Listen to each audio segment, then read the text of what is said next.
Have you ever felt invisible? Picture this. You're standing in a room full of people who used to be your whole world, watching your ex-husband parade his younger, shinier wife around like a prize. You can feel the whispers, the sideways glances, the quiet pity. You feel like yesterday's headline, already forgotten. That was Nora Hale's reality. A woman discarded for an upgraded model. But what happens when the most powerful, untouchable man in the city, a billionaire no one can get close to, walks past everyone, looks straight at you, and changes the course of your life with a single, deliberate kiss in front of everyone? This isn't just a revenge story.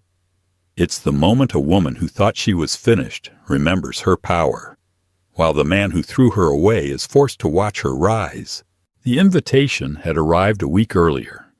It sat on Nora's reclaimed wood coffee table, a thick piece of ivory cardstock that felt oddly heavy for its size. Gold lettering shimmered, Metropolitan Foundation Annual Gala. A world she had once lived in, or rather, a world that had belonged to her ex-husband, Ethan Ward. Nora ran her thumb along the sharp edge of the card. For 5 years, that gala had been a fixed point in her life. A night of borrowed diamonds, tight smiles, and standing silently at Ethan's side while he worked the room. She had been Mrs. Ethan Ward then, the quiet, tasteful ornament attached to an investment banker on a rapid rise. Her own career, landscape architecture, had been gently nudged into the background. A nice little hobby, he'd called it, something to keep her entertained while he built their future. After the divorce, she learned that their future had been entirely his. Now, a year later, the invitation felt like a dare. Her small freelance studio was finally picking up. She had a handful of regular clients who loved her thoughtful, sustainable garden designs. She was paying her own bills, watering her own plants, sleeping diagonally in a bed that belonged only to her. She was healing. But was she healed enough? "You should go," her friend Jenna had urged over the phone. "You need to walk into that room like you still own oxygen. Show him you're not just surviving, you're thriving." Thriving felt ambitious. Most days, just breathing without crying felt like an achievement. But Jenna had a point. Hiding felt like letting Ethan win. So Nora had taken out the one dress Ethan had always hated. It was a deep emerald silk slip that skimmed and flowed in a way he'd called too much for a banker's wife. It was unapologetically hers. Tonight she wouldn't be Mrs. Ward. Tonight she'd simply be Nora Hale. The ballroom of the Pierre Hotel glittered. Crystal chandeliers, glowing sconces, champagne and money everywhere. The air hummed with ego and influence. Nora accepted a champagne flute from a passing waiter, the bubbles prickling on her tongue. She lingered near the edges of the room, orbiting the crowd like a quiet satellite.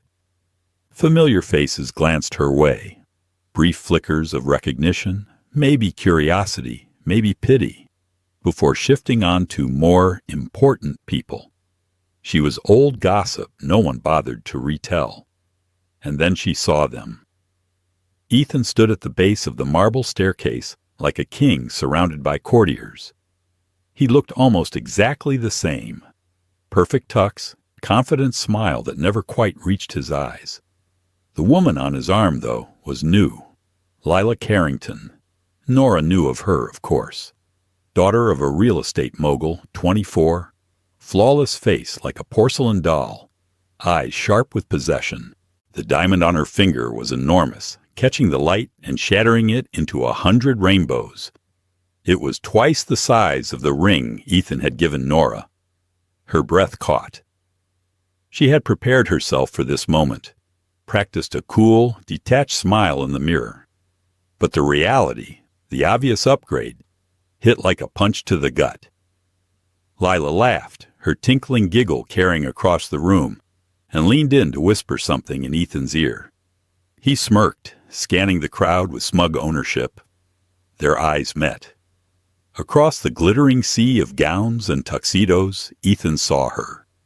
The smirk stayed, but something flickered beneath it. Annoyance? Surprise? Irritation? He held her gaze a second too long, silently acknowledging the minefield of history between them, then turned away, giving all his attention back to Lila. Just like that, he dismissed her. The cut was so clean, it stole the air from Nora's lungs. She had been the woman who straightened that tie, who reminded him of colleagues' spouses' names, who patched up his ego after rough days. Now she was a stranger in a green dress. Jenna was wrong, Nora thought bitterly. Coming here wasn't a triumph. It was a self-inflicted wound. Clutching her small evening bag, she turned, searching for a quiet place to pull herself together. From Ethan Ward's point of view, the night was going according to plan. The champagne was perfect. The air smelled like success. And Lila, his polished, pedigreed wife, was a beautiful weight on his arm. At 35, a senior VP at a major firm and married into a powerful family dynasty, he felt like a man who had played the game and won. Seeing Nora was an unwelcome complication. She stood alone near the bar, the same woman he'd once considered good enough for the early stages of his career, now stunning in that ridiculous green dress he'd once argued with her about. It hugged the elegant lines of her body, exposed the curve of her back. It was a dress for an artist, not a corporate wife. For a moment, a ghost from the past surfaced. Nora years ago, sketching with black charcoal smudged on her fingers, eyes bright as she talked about community gardens and regenerative landscapes. Over time, he'd quietly smothered that spark.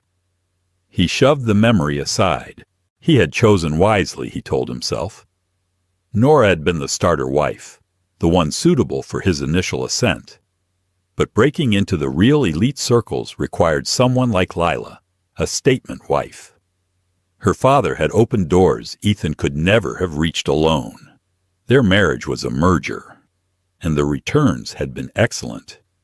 Who is that? Lila's soft voice sliced through his thoughts, loaded with steel. Her gaze was fixed on Nora. No one important, Ethan answered too quickly. Just my ex. Lila's perfect brows arched. That's her? The gardener? Ethan flinched. Landscape architect, he corrected automatically. It was just a hobby. Well, she's here alone. Lila's grip tightened on his arm. Are you going to say hello? It would be rude not to. What she meant was, I want to see her up close. I want to evaluate the threat. He knew it was a test. Ignoring Nora would imply she still had power over him. Approaching her would prove how utterly indifferent he was. Of course, he said smoothly. He led Lila across the ballroom, feeling the shift in attention as people watched them. They were the power couple of the night. The approach felt like a victory lap. Nora, he said, his tone a polished blend of surprise and condescension. I didn't expect to see you here. She turned, her face composed in a mask of polite neutrality. Her warm brown eyes met his, and for a heartbeat he felt that old, unspoken understanding of years together. Ethan, Lila, you make a lovely couple, she said evenly. Thank you, Lila chirped, her smile brilliant and razor-edged. She extended her hand, the enormous diamond practically winking. It's so brave of you to come to these events alone. I'd be so uncomfortable without someone to lean on. A perfectly delivered insult wrapped in concern. Nora's hand was steady as she shook hers. I'm here as a guest of the foundation, she replied calmly. They're considering a collaboration with me for the new conservatory gardens. Ethan's smile tightened. Collaboration?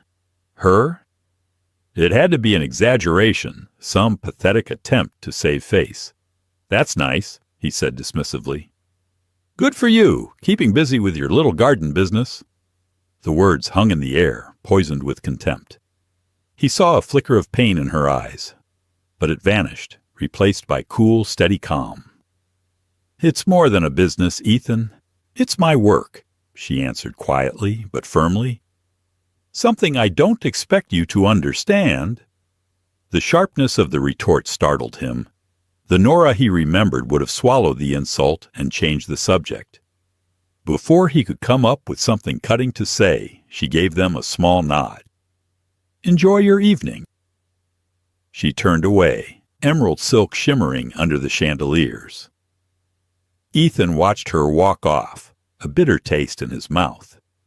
Somehow, that encounter hadn't given him the satisfaction he'd anticipated. Instead, something ugly and unsettled gnawed at him. He'd meant to show her what she'd lost. Instead, seeing her walk away, composed and unbroken, left him with the disturbing feeling that he was the one miscalculating. The balcony felt like another world.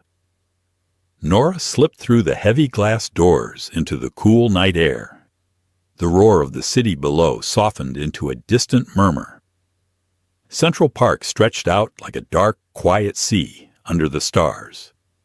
She leaned on the cold stone railing and took long, shaking breaths, willing the tears pressing at the back of her eyes to retreat. "Little garden business." His words echoed in her head. He'd always made her work sound small, trivial. For years she'd believed him. She'd allowed herself to shrink to fit the decorative box he'd built around her. A voice broke the silence beside her. "The Versailles-style theme for the rooftop garden is a bit on the nose, don't you think?" Startled, Nora turned. A man stood a short distance away, leaning casually on the railing. His tuxedo fit perfectly, but he wore it like an afterthought. Tall, dark hair, striking gray eyes that seemed to quietly take in everything.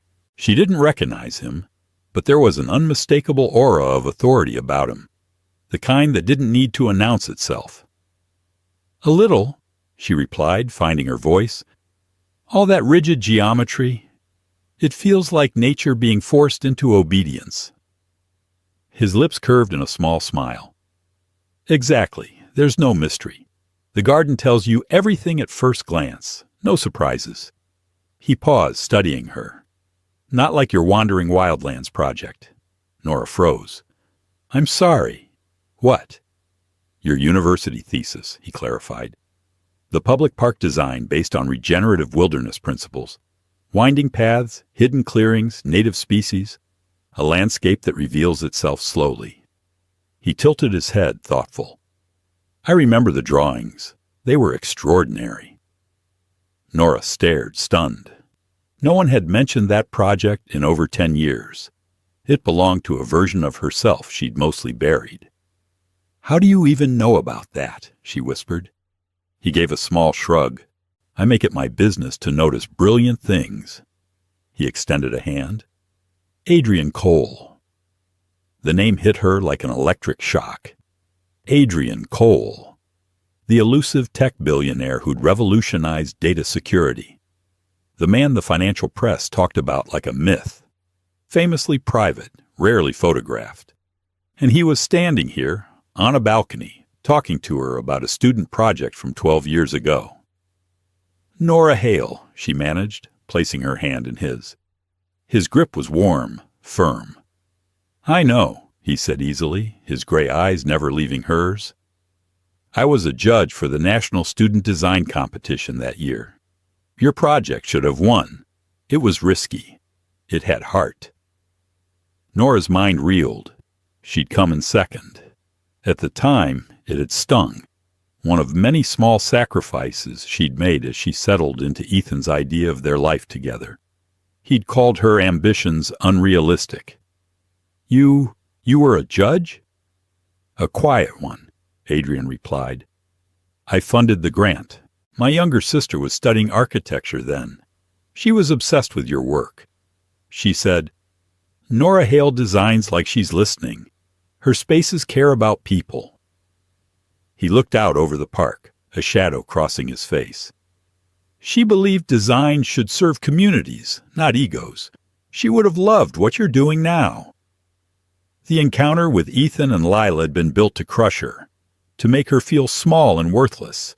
Yet here was Adrian Cole, a man whose influence stretched across industries, reminding her of the passion and value she'd thought she'd lost. He hadn't mentioned Ethan. He hadn't offered her pity. He saw her as what she truly was, a creator. "Thank you," she said softly. "No one's talked about my work like that in a very long time." "Then they haven't been paying attention," he replied. They stood together in companionable silence for a while, the city lights glittering below them. For the first time that night, Nora's shoulders eased. The tight knot of humiliation in her stomach began to loosen. Adrian wasn't just a distraction. He felt like a lighthouse, throwing light on a shore she'd forgotten existed, the one she'd once dreamed of reaching on her own 2 feet. Inside, Ethan was in his element, holding court with a group of associates, a glass of expensive whiskey in hand. He started in on a story about a recent acquisition, laughter and admiration circling around him. But his gaze kept drifting.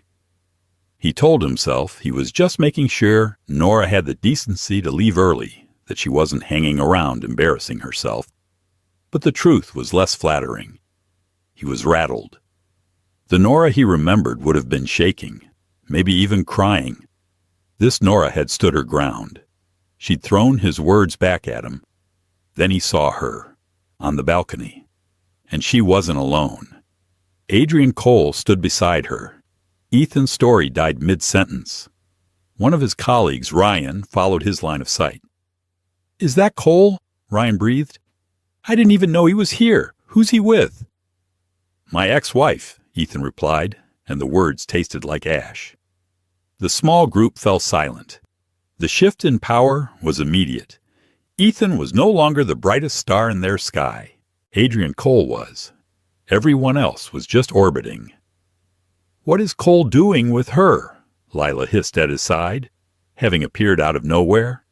Her doll-like face was tight with alarm. "Ethan, do you understand who that is? My father has been trying to get a meeting with him for 6 months, and he's out there talking to your gardener." "She's not my gardener," Ethan snapped, anger flaring, "and I have no idea what he wants with her." His insides twisted. Had Nora told some sob story about their marriage? Was she trying to undermine his reputation?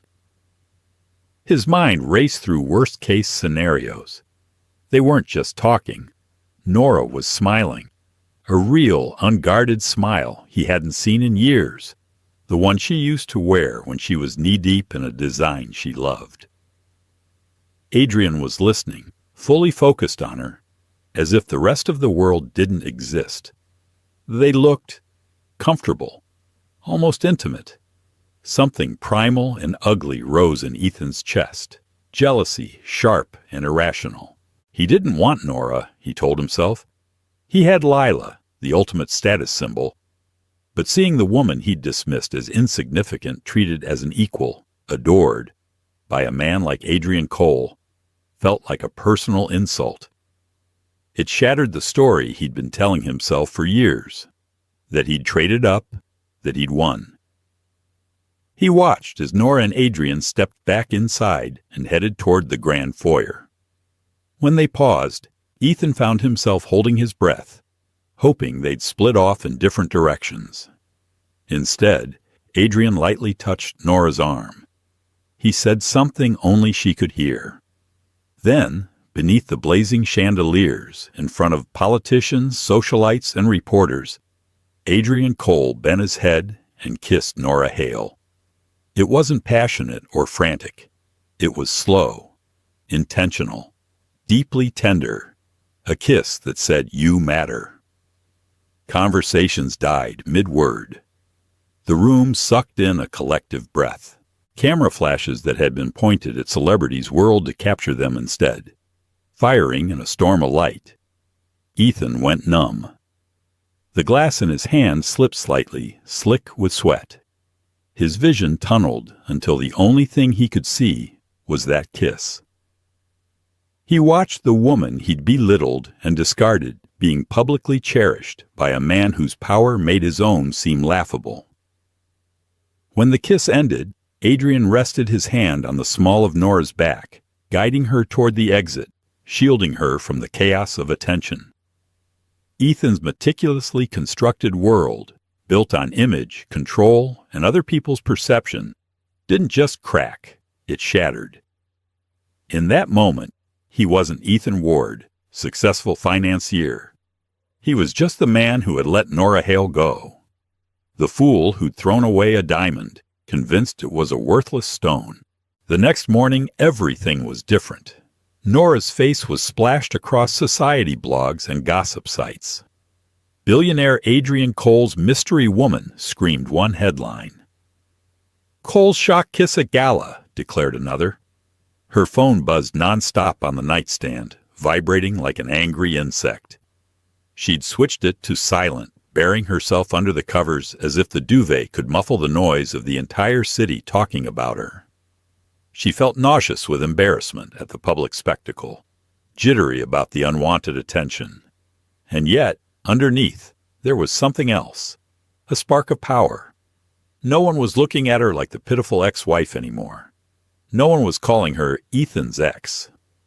Now, to the outside world, she was Adrian Cole's mystery woman. Just after 9, a new text appeared. Unknown number. Nora, I owe you an apology for the scene I caused and an explanation. Would you have dinner with me tonight? AC. Her fingers trembled as she typed a single word. Yes. He didn't take her to a glamorous restaurant where they'd be photographed. Instead, a discreet car picked her up and brought her to a quiet brownstone in the West Village, his home. Inside, the place was warm and lived in. Bookshelves stacked high. Modern art that actually looked chosen, not staged. Not the sterile billionaire lair she'd secretly imagined. They ate at a simple wooden table in a real kitchen. A chef named Diego prepared a rich, comforting pasta and then disappeared, leaving them alone. No pretense tonight, Adrian said, setting down his wine glass. First, I need to say this. I am truly sorry. I put you in an impossible position last night. It was impulsive and unfair. Nora met his gaze. Then why did you do it? He didn't look away. I told you about my sister, Emma, he said quietly. She was 2 years behind you at Columbia. She followed your work religiously. She used to say Nora Hale designs with empathy. She builds places that heal people.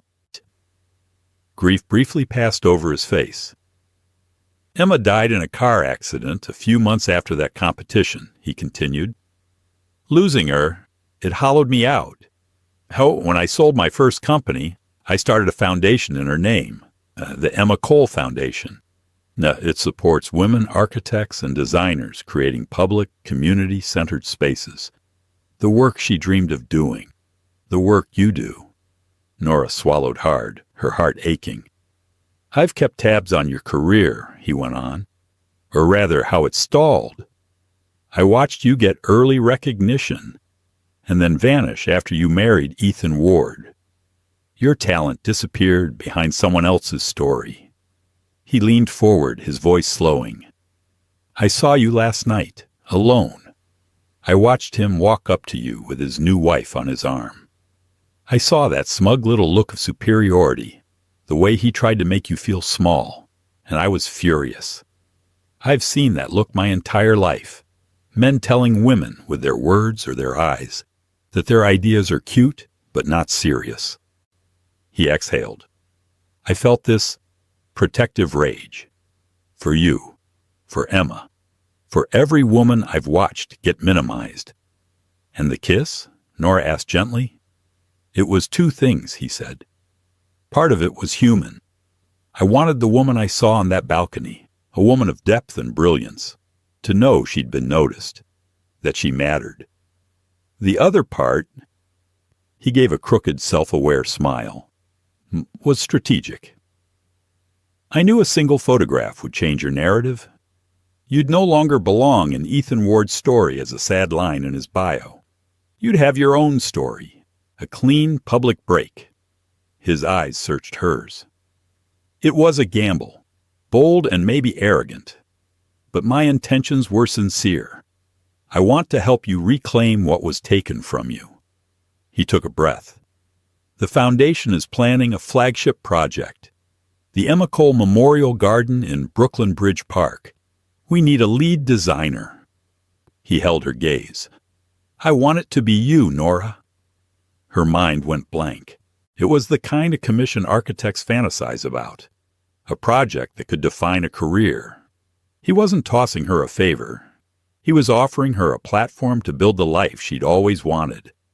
The kiss, she realized, hadn't been about claiming ownership. It had been the opening of a door. For the first time in years, Nora felt solid ground beneath her feet, ground she'd shaped herself. The tears in her eyes weren't from humiliation this time. They were from immense, overwhelming relief. The photo of that kiss was a bomb in the middle of Ethan Ward's carefully curated life. The explosion was immediate. On Monday morning, he was summoned to the office of his boss, Martin Graves, a man whose approval Ethan had chased for years. Ethan walked in, expecting congratulations on a recent big deal. Martin didn't offer a handshake. A copy of the New York Post lay on his desk. The photo of Nora and Adrian took up half the front page. "I got a call from Cole's office this morning," Martin said, voice dangerously calm. "They're pulling their accounts, all of them. That's a 9-figure portfolio gone. No explanation, just a change in direction." Martin's eyes sharpened. "Any idea why that might be?" Ethan felt his blood drain. "Martin, this has nothing to do with me. That's my ex-wife." "Is it?" Martin leaned back, icy. "Because the street is buzzing. The same weekend Cole kisses your ex-wife, he guts our accounts. People are talking. You know what they're saying? That you look weak. That if you can't manage your own house, maybe you can't be trusted with theirs." The message was clear. Ethan was no longer an asset. He was a liability, and work was only the beginning. At home, the atmosphere turned glacial. Lila, who'd once looked up at him with wide, admiring eyes, now glared at him like he was something stuck to her shoe. "This is a catastrophe," she snapped one night, tossing her iPad onto their immaculate white sofa. On the screen, an article about Nora's appointment as lead architect for the Emma Cole Memorial Garden. "She's everywhere. They're calling her his muse. You told me she was no one. You told me she was just a hobbyist gardener. How was I supposed to know she knew Adrian Cole?" Ethan exploded, raw nerves fraying. "That's exactly the problem," Lila shot back, pacing their pristine, soulless living room. "You don't know anything. I married you because you were powerful, because you were going places, because you were supposed to elevate the Carrington name, not drag it through the mud with your pathetic divorce drama. My father is furious. People are laughing at us." The words hit harder than any headline. "I married you because you were powerful." Their relationship, stripped down to its bones, was a transaction, and his stock was plummeting. Their fights became routine, meaner each time. She mocked his shrinking status at work. He called her shallow and spoiled. The picture-perfect facade of their life crumbled, revealing nothing underneath but resentment. He started drinking more. At night, alone in his study, he scrolled through article after article about Nora and Adrian. Photos of them at the garden site, walking through muddy ground, deep in conversation. They looked like partners, equals. Articles praised Nora's visionary designs, her resilience, her passion. He remembered a night years ago when she'd excitedly shown him a proposal for a community garden in a low-income neighborhood. She'd glowed as she explained it. He hadn't even looked at it properly. "There's no money in that," he'd muttered, eyes on his market reports. "Focus on the house." Now, the work he'd dismissed was being funded by a billionaire and celebrated by the city. He'd thought power meant money, status, control. Watching Nora step into her own power, he began to realize he'd been wrong all along. The site for the Emma Cole Memorial Garden was a neglected stretch of waterfront in Brooklyn Bridge Park. 2 scruffy acres of weeds, cracked pavement, and forgotten potential. To Nora, it was perfect. A blank canvas, a promise. She threw herself into the project with an intensity she hadn't felt since her 20s. The woman who had once tiptoed around Ethan's ego was gone, replaced by someone who took up her own space without apologizing for it. She spent her days on site, boots muddy, hair in a messy bun, talking with engineers and foremen, sketching in the margins of blueprints. Her nights were spent hunched over her drafting table, surrounded by drawings, plant lists, and soil analyses, fueled by coffee and a long-suppressed joy. The design she created was the opposite of the rigid, symmetrical show gardens of the wealthy elite. Inspired by her old wandering wildlands concept, it was more confident now, more assured. A garden for healing. Curving, accessible paths invited visitors to wander and pause. There was a sensory garden for children with disabilities, a meadow bursting with native wildflowers for pollinators, and quiet pockets with benches made from reclaimed wood for anyone needing a moment to breathe. At the center, a simple fountain murmured gently, a symbol of resilience and continuity. Adrian was a steady presence, never hovering, always respectful. He visited often, not as a controlling patron, but as an engaged ally. He listened closely when she explained why she'd chosen echinacea for strength, lavender for calm, willow for remembrance. He learned the names of plants. He asked questions that showed he cared. Their relationship grew slowly, naturally, rooted first in shared purpose. They grabbed noodles at tiny local restaurants after long days, arguing enthusiastically about everything from urban planning to tech ethics to old sci-fi novels. He made her laugh, the kind of full-bodied, unguarded laugh she'd thought she'd forgotten how to have. One cool autumn evening, as they walked along the promenade, the Manhattan skyline glittering across the river, Nora looked back at the garden site. "You've given Emma something beautiful," she said quietly. "She'd be proud." "She would," Adrian agreed. He stopped and turned to face her, expression serious. "Nora, when I reached out to you at first, my motives were complicated. I wanted to help you, yes, but it was also about correcting something I'd watched happen to Emma. It was about fairness, about rewriting the story a bit." He gently tucked a loose strand of hair behind her ear, his touch sending warmth through her. "But that's not what this is anymore," he continued. "It hasn't been for a long time. I'm not interested in your past or in Ethan Ward.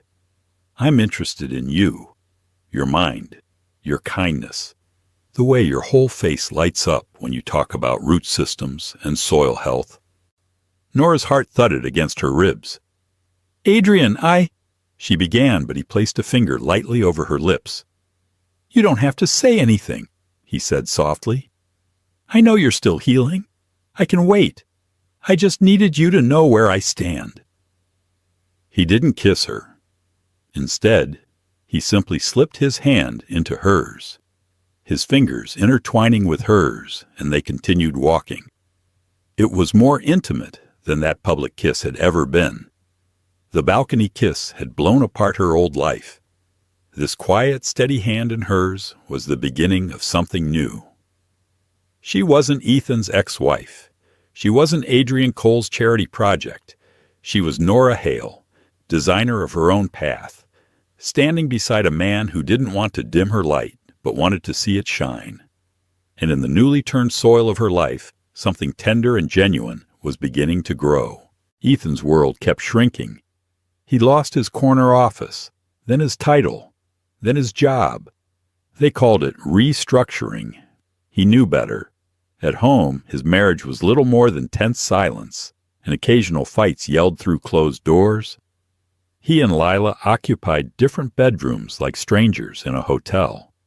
He was drowning in the consequences of his own choices, and his thoughts turned obsessively back to Nora.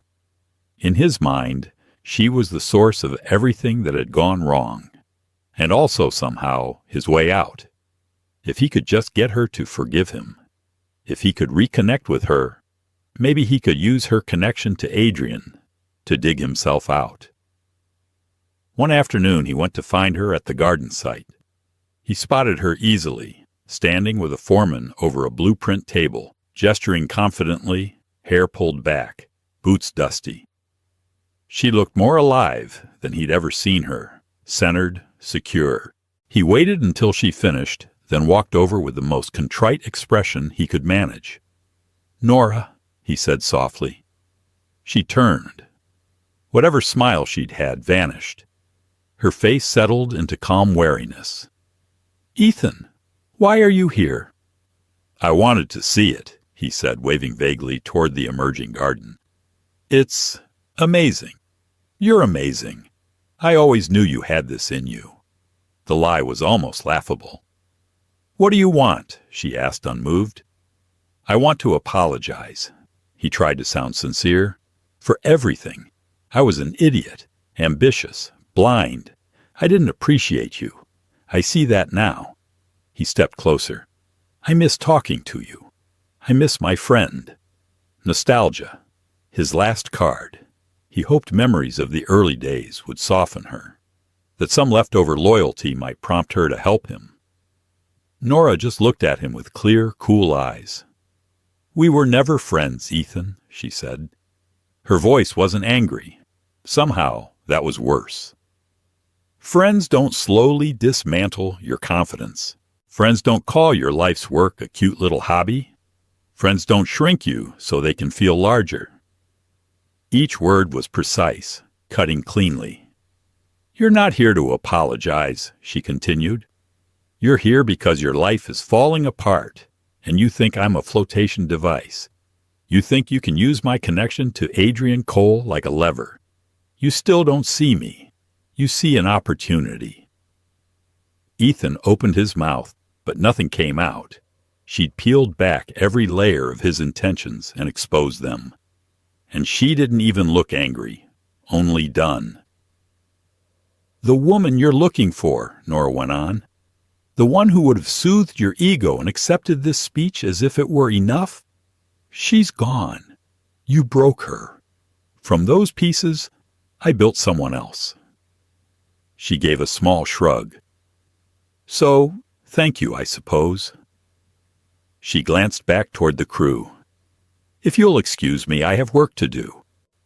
She turned away and walked back toward the center of the garden, already focused on her plans, her team, her future. Ethan stood in the half-finished landscape, surrounded by saplings and fresh soil, the city buzzing distantly around him. The rejection wasn't explosive. It was quiet, controlled, final. A door closing with a soft click. He'd come in search of a lifeline. All he found was proof that he no longer had any place in her story. 6 months later, spring hung in the air, bright and full of possibility. The week before the grand opening, the garden hummed with a very specific kind of chaos. Trucks beeped as they reversed, volunteers hauled mulch and planters, and a small army of city workers tried to pretend they weren't starstruck every time Adrian Cole walked by in work boots and a rolled-up shirt instead of a suit. Nora stood near the central fountain with a clipboard, a pencil behind her ear, and dirt on her cheek. She didn't notice the last part until Adrian reached over and gently brushed it away with his thumb. "You have a whole new shade named after you," he said. "Brooklyn Silt." She snorted. "Very glamorous. Think it'll be on the runway next season?" "It's already in my calendar," he deadpanned. Emma would have loved this. The chaos before the reveal. She lived for deadlines. Nora smiled, feeling the familiar mix of warmth and sorrow that Emma's name always brought. "I feel like she's supervising. Every time I try to cheat on a plant list, I hear this imaginary cough of disapproval." She would absolutely haunt you over non-native species, he agreed. Their shared laugh was cut short by the approach of a woman in a navy blazer with a clipboard that could probably cut glass. "Nora, can we finalize the press walk-through route?" the woman asked. "The mayor's office has some preferences." Adrian lifted a hand. "I'll grab coffee. Want one?" "Always," Nora said. "Something with enough caffeine to keep me from strangling anyone who says, 'Could we just add a few cherry blossoms for the photos?'" "That narrows it down to approximately no one," he replied, and headed toward the temporary coffee cart by the park entrance. Nora turned back to the coordinator, walking her along the main path, pointing out sight lines, potential bottlenecks, places where she wanted people to be able to stop and actually feel the space. "The press will want shots from here," she said, guiding her onto a slightly elevated bend in the path. "You get the fountain, the wildflower meadow, and the skyline behind it. And if you angle left, you also get the sensory garden in frame." The woman scribbled notes, nodding. "Perfect. And the ribbon cutting will happen at the fountain?" "Yes, it's the heart of the design. I want people to move out into the garden from there, not just pose for photos and leave." The coordinator hesitated. "One more thing. There's been some discussion about the speaking lineup. The mayor, the parks commissioner, of course, Adrian. The foundation board wondered if you'd be comfortable speaking after him, not before. Optics and all that." Nora felt a familiar tug in her chest. Old habits, old fears. Invisible first, accessory second. "Why?" she asked, keeping her voice even. The coordinator gave an apologetic shrug. "He's the big headline. If he closes, the press is more likely to stay for the whole program. It's not personal, it's just—" "Optics," Nora finished for her. She looked around the garden. The willow saplings near the pond, the rough-hewn benches in the quiet alcoves, the young magnolia that had stubbornly refused to bloom the day it was planted and then exploded into flowers a week later, like it had been testing her patience. "Then we changed the optics," she said. When Adrian came back with 2 coffees, he found her still standing by the fountain, deep in thought. "There you are," he said, handing her a cup. "Triple shot. Don't say I don't support your more questionable tendencies." She took a sip, then looked up at him. "The foundation wants you to close the speeches tomorrow." He nodded slowly. "Let me guess. Optics?" "Apparently that's the word of the day." He studied her face. "How do you feel about it?" "I feel," she said carefully, "like I'm about to stand in front of the city and talk about the most important project of my life. And I don't want people to think I'm here because of the man next to me."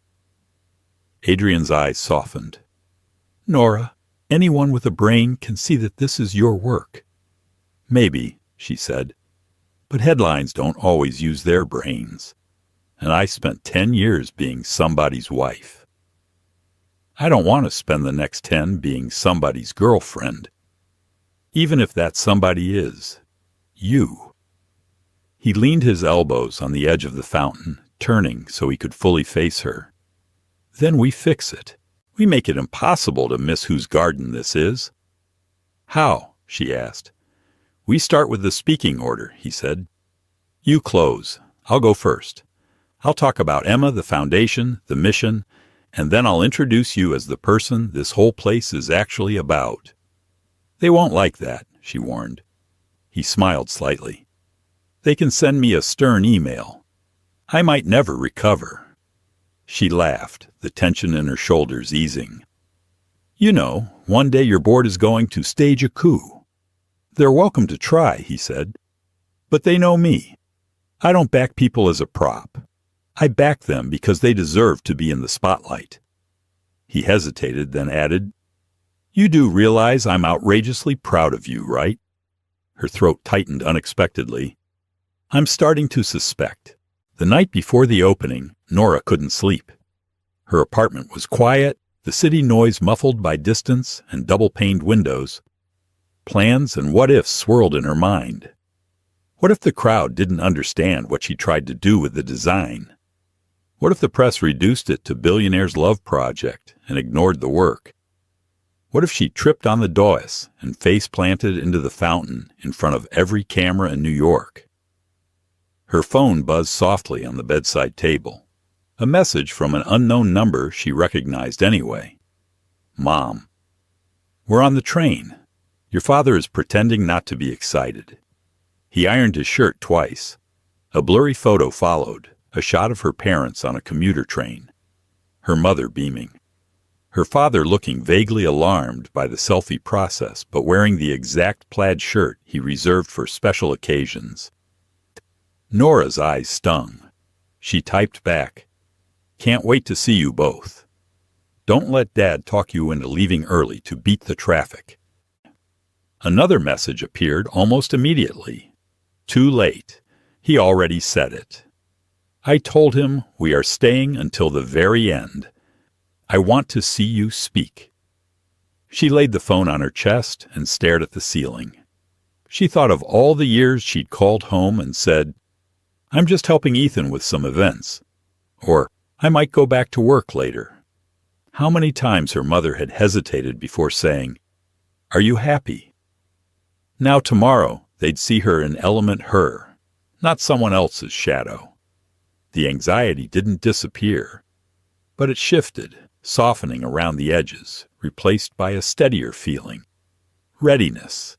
The morning of the opening dawned clear and bright, the kind of light that made every leaf look freshly washed. By the time Nora arrived, the park was already buzzing, event staff checking microphones, city officials rehearsing their talking points, camera crews setting up tripods. Volunteers moved through the garden, removing last-minute tags, brushing soil off stones, refilling watering cans. Her parents were waiting near the entrance. Her mother rushed forward, hugging her so hard Nora almost lost her balance. "Look at you," her mother breathed, pulling back to take in the garden, then her daughter. "You did this." Her father didn't say much. He rarely did in public. But his eyes were suspiciously bright as he cleared his throat. "It's good," he managed, then shook his head as if that word wasn't enough. "It's really something, kiddo." Adrian appeared a few minutes later, walking with the mayor's staff, but he broke away as soon as he saw Nora with her parents. He introduced himself simply, shaking hands, not a trace of billionaire aloofness. "So you're the man who stole my daughter's evenings," Nora's father said, narrowing his eyes just enough to be half serious, half teasing.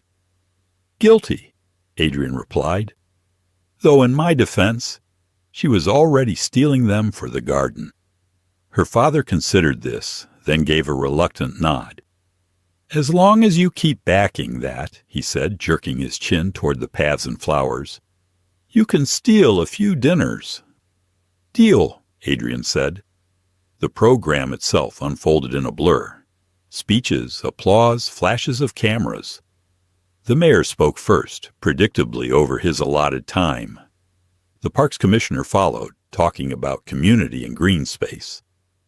Then Adrian stepped up to the podium. He didn't talk about his company or his net worth. He talked about Emma, about her belief that good design could change how people treated each other, about the injustice of how quickly women's ideas got erased. And then he said, "When we started this project, everyone assumed I would be the story. I'm not. The story is the woman who turned concrete into this." He turned, extended a hand toward Nora. "She doesn't just design with empathy, as my sister once said," he continued. "She designs with courage, with persistence, with a refusal to stay small. Please welcome the person whose vision you're standing in, Nora Hale." The applause that followed was loud, but what caught Nora was the sight of her parents in the front row, her mother dabbing at her eyes, her father clapping like he was afraid his hands might fall off if he stopped.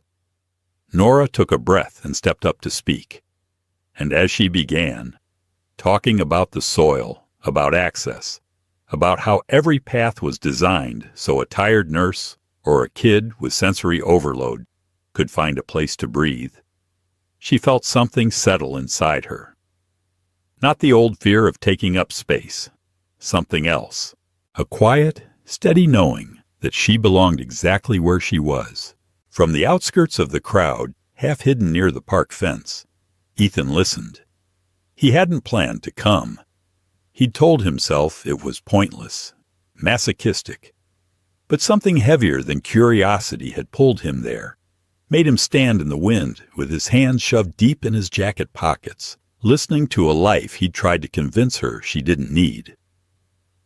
He watched Adrian introduce her not as an accessory, but as the center. He watched her parents' faces. He heard the crowd fall still when Nora talked about growing up in a town with one struggling park. The way that patch of green had saved her on days when school felt like a battlefield. Maybe for the first time in his life, he let himself feel the full weight of what he'd tried to take from her. When the ribbon was cut and the crowd flowed into the paths, he stayed at the edge, out of sight. He watched kids run ahead of their parents, their hands brushing the grasses. He watched an elderly woman sit slowly on a bench like she was lowering herself into a memory. For a moment, he imagined a different version of himself, one who had stood beside Nora on this stage, not working against her in 1,000 quiet ways over the years. The thought hurt, but he didn't run from it this time. He stayed long enough to see Nora step down from the dais, Adrian's hand briefly resting at the small of her back as she was tugged into conversation after conversation.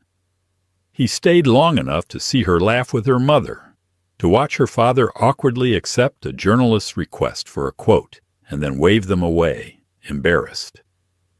Then he turned and walked out of the park, the sound of the fountain fading behind him.